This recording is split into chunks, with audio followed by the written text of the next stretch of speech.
With a fee-fi-fo and a hey and a ho and a fiddle and a diddle and a rhyme, the tale you're gonna hear happened such a long time ago. Once upon a time, once upon a time. This is the story of Jack and the Beanstalk. Once upon a time, there was a lazy boy called Jack. "You're so lazy," said his mother Lily. "You never help around the house and you never earn any money to help pay your keep." Sorry, Mum. I'll try harder," said Jack. "I should think so too. And you can start by going off to market and selling our cow." "All right, Ma, all right. I'll do it right away," exclaimed Jack. "And make sure you get an excellent price," shouted Lily. As Jack was leading the cow to market, he met a strange little man with a huge grey beard and a crooked walking stick. "Oh, hello, young man. If you give me that cow, I'll give you something very special in return." And he produced a handful of beans from his pocket. What are those, mate?" asked Jack. "These, sir, are magic beans. They have very powerful qualities." "Very powerful qualities? I like the sound of that. You've got yourself a deal, old man." When Jack returned to his mother with just a handful of beans and no cow, she went absolutely ballistic. "You idiot!" she screamed. "Not only are you an idle imbecile, you also appear to be completely stupid." Then Lily grabbed the beans from Jack's hand and hurled them out of the window before breaking down in tears of despair. Oh, Jack, how did you turn out like this? If your father was alive today, he'd be turning in his grave." When Jack woke up the next morning, he ate his breakfast and went for a sad stroll in the garden. When he saw what was growing near the window where his mother had thrown the beans, Jack couldn't believe his eyes. A massive beanstalk had grown so high that it reached into the sky. In fact, it was so tall that it disappeared into the clouds. "Oh, my word," said Jack. "The old man wasn't lying. They certainly are magic beans." Feeling adventurous, Jack climbed the beanstalk, and when he got to the top, he found a strange desert island situated just above the clouds. On the island was a massive house with a huge wooden door. "Oh, I think I'm going to find out who lives in there. It's getting a little dark and I need somewhere to sleep," thought Jack. When he knocked the door, an old woman greeted him. "Oh, you must leave at once," said the old woman. "For if you stay, my husband will eat you up, as he is a giant ogre who loves gobbling up little boys." "Oh, no," said Jack. "I don't like the sound of that, but I'm very tired and I've nowhere else to go." "Oh, well, you better sneak in then," whispered the kindly old lady, and she introduced herself as Maud. The old lady took Jack into the kitchen and gave him a slice of slightly mouldy lemon meringue pie. As he began to eat it, the floor started to rumble. "Oh dear," explained the old lady. "It's my giant ogre husband, Herbert. He's woken up from his sleep." "Oh no," cried Jack. Maud heaved up the lid of a giant bread bin. Quick, young man, hide in here and don't utter a word. Shh, now." Just as she closed the lid, the evil giant ogre entered the kitchen. "Fiddly-diddly-fi-fo-fum, I sense that a little boy has come. Fee-fi-fo-fum, flim-flam-flu, I'll crush his bones so to make a stew."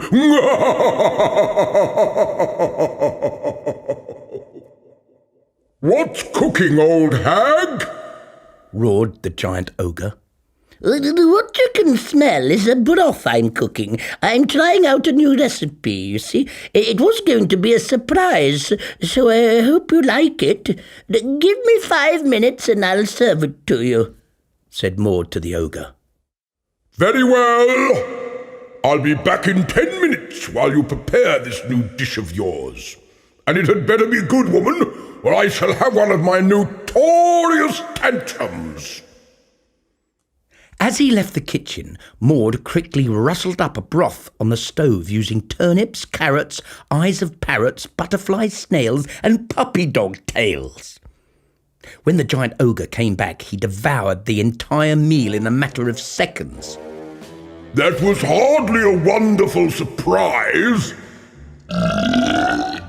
Bring me my golden goose at once, woman." "Oh, very well," replied Maud. "I'm sorry you didn't enjoy the meal." "Just do as you're told, and bring me my goose," shouted the ogre. "Oh, okay," said his nervous wife as she scurried off to fetch his goose. When Maud returned, Herbert grabbed the goose from her. He fixed his stare straight into the petrified bird's eyes and he shouted, "Fee, fi, fiddly, fow, lay your master a golden egg now!" Jack, who was peering under the lid of the bread bin, was amazed to see the goose produce an egg that was made of solid gold. And a minute later, on the ogre's orders, it laid no less than 12 golden eggs.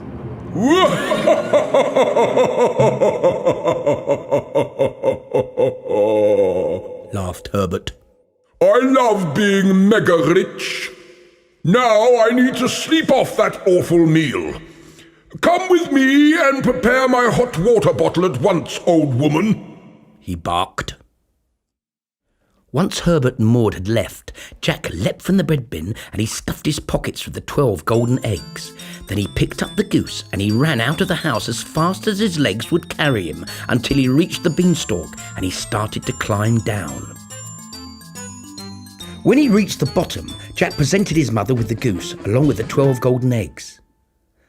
"I told you those beans were magic," said Jack. "Well, you're right on this occasion," replied his mother. "And I know that goose because it was stolen from your late father by a wicked giant ogre many moons ago." From then on, the goose's ability to lay golden eggs made Jack and his mother very, very wealthy indeed. But Jack remained a curious kind of boy. One day, as he strolled in the garden near the beanstalk, he felt the urge to climb to the top once more and visit the island again. As he trundled across the sand, he bumped into Maud. "What brings you back here?" she inquired, with an element of surprise in her voice. "Curiosity," said Jack. "My mum tells me your husband stole that goose from my dad." "I had a feeling it was your father," said the little old lady. "Herbert's a very, very wicked old ogre." "Where's Herbert now?" asked Jack. "He's out searching for that goose," replied Maud. "What's more, he blames me for leaving the kitchen door open. I knew you'd taken the goose, but I don't begrudge you now that I know for sure Herbert had stolen it from your father." Maud took Jack into the kitchen and served him up some leftovers from another broth she had made for the giant ogre. There. Yeah, the ogre's correct about her cooking, thought Jack, as he discreetly spat out a spindly spider in an earwig. "But I shall be polite and I shall eat it just a little bit." "Oh, how was my special broth?" inquired Maud. "Oh, it was delicious, but I'm afraid I couldn't eat any more," replied Jack. Then, suddenly, there was a familiar rumbling sound as the giant ogre entered the house. "Fee, fi, fiddly, foy, I smell the blood of an English boy. Be he from Peckham, Colsholton or Narnia, I'll crush up his body and make a lasagna."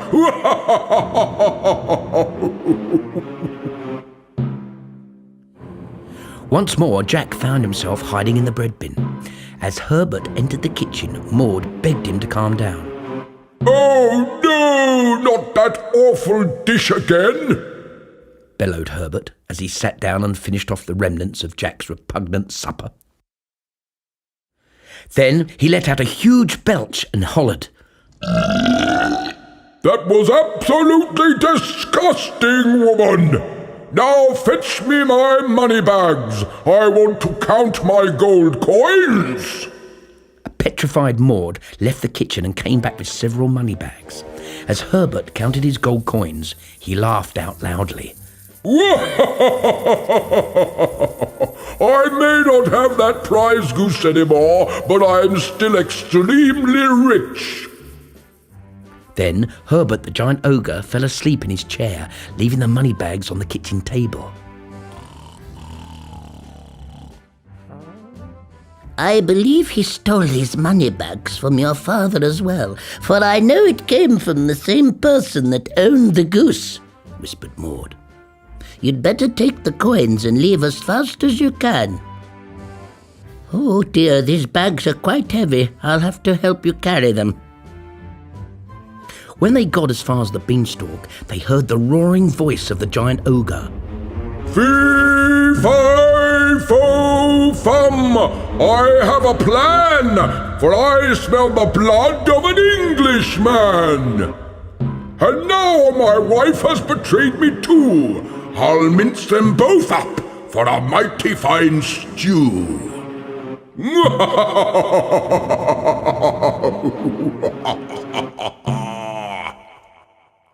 Precariously, Maud and Jack managed to slither down the beanstalk, holding the bags of gold in their arms. But Herbert the giant ogre was following them. When I catch you, I'm going to gobble you both up, he snarled. But as soon as Jack and Maud got to the bottom of the beanstalk, Jack's mother, Lily, was waiting with an axe. She chopped the beanstalk down, causing Herbert to fall head first.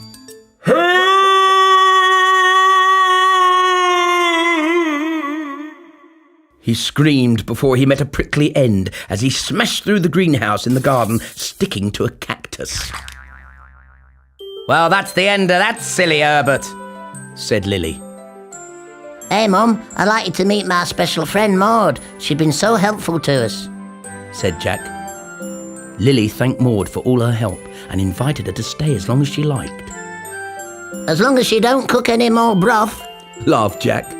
"Cheeky young man," said Maud. And they all lived happily ever after.